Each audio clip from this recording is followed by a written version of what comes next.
जय श्री राम, हर हर महादेव। अंजनेय काव्य श्रृंखला के 21वें एपिसोड में आप सभी का अपने चैनल धर्मध्वजा में हार्दिक स्वागत करता हूं। पिछले अंक के साथ हमने मुद्रिका प्रकरण का प्रारंभ किया है। पिछले एपिसोड में आपने देखा सुना कि हनुमान जी श्री राम कथा का समापन करते हैं और माता सीता को भगवान श्री राम का संदेश सुनाते हैं, जिससे भगवती सीता थोड़ी सहज हो जाती हैं और हनुमान जी के साथ वे वार्तालाप प्रारंभ करती हैं। जब हनुमान जी अपने स्थान से उठकर उनका चरण स्पर्श करने का उपक्रम करते हैं, तब भगवती सीता को पुनः संशय होने लगता है कि कहीं यह वानर रूप में बहुरूपिया रावण तो नहीं है। यहां तक की कथा आपने पिछले एपिसोड में सुना। अब हम इस पावन कथा को थोड़ा और आगे बढ़ाते हैं और 21वें अंक का श्री गणेश करते हैं। जब देखी कछु निकट कपि, सीता भई सशंक, रामदूत यह कपि क्वचित, वा यह लंक कलंक। तो जब भगवती सीता ने हनुमान जी को अपने निकट आते देखा, तो उन्हें फिर से शंका होने लगी कि यह वानर श्री राम का दूत है अथवा यह लंका का कलंक स्वयं रावण ही तो नहीं है।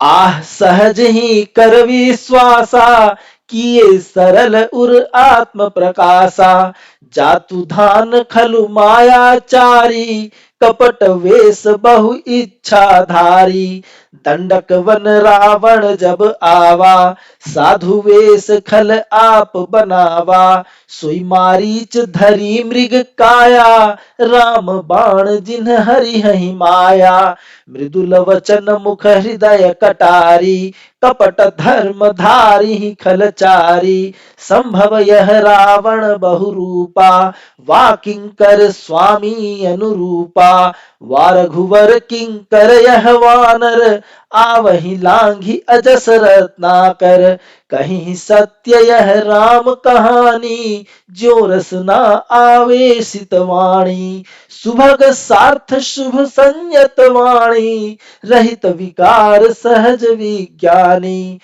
हुल से हृदय देखी कपिनेहा, मृदुल वचन इह करहि विदेहा, परिचय परम पुनीत पुरातन, सो विधि सहज शील अनुशासन, एहि विधि सिय संशय के सागर, उबरी ही बूढ़ी ही विपत्ति के आकर। तो हनुमान जी के वानर शरीर को देखकर भगवती सीता को जब पुनः शंका हो जाती है, तो उन्हें अत्यंत ही क्षोभ होता है।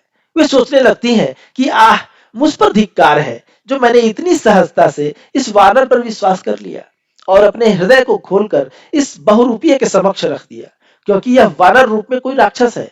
क्योंकि राक्षस मायावी होते हैं और भिन्न भिन्न इच्छा अनुसार रूप धारण करने में समर्थ होते हैं। दंडकारण्य में रावण ने भी तो यही किया था, जब उस दुष्ट ने साधु का वेश बनाकर मेरा हरण किया था और उस दुष्ट ने साधु के वेश को ही कलंकित कर दिया था। उसके बाद से अब कोई भी व्यक्ति किसी साधु पर भी सहज रूप से विश्वास नहीं करेगा। इसी राक्षस के मामा मारीच ने तो हिरण का वेश बनाकर ही श्री राम को आश्रम से दूर कर दिया था।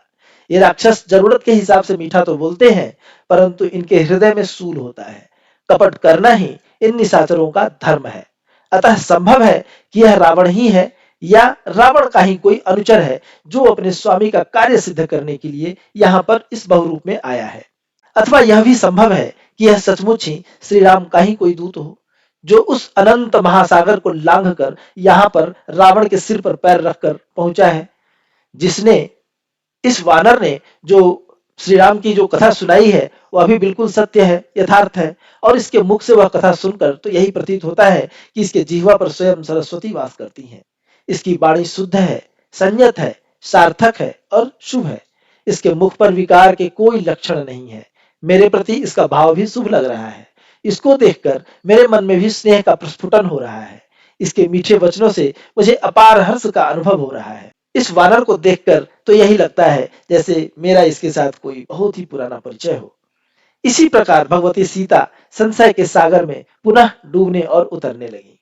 शाखा मृग को विधि तरे, अनहत सागर नीर, निपट असंभव प्रगट यह, खल को कपि शरीर।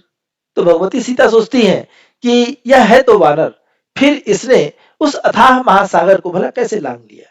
यह नितांत ही असंभव है। डाल डाल पर घूमने वाले बंदर की ना ऐसी देख क्षमता न कभी देखी है, न उसके बारे में हमने कभी सुनी है। अतः इसका शरीर भले ही वानर का है, परंतु यह है कोई परम ही दुष्ट। तो दोस्तों, अंजनेय काव्य श्रृंखला की 21वीं कड़ी यहीं पर संपन्न होती है। आपको यह कविता कैसी लगी? कृपया अपने विचार कमेंट्स के माध्यम से बताएं, लाइक करें, शेयर करें, और यदि आपने मेरे चैनल को अभी तक सब्सक्राइब नहीं किया है तो आपसे आग्रह करूंगा कि कृपया मेरे इस चैनल को भी सब्सक्राइब कर लें। आपसे फिर मिलूंगा, तब तक के लिए आज्ञा दीजिए। जय श्री राम, हर हर महादेव, जय बजरंग बली।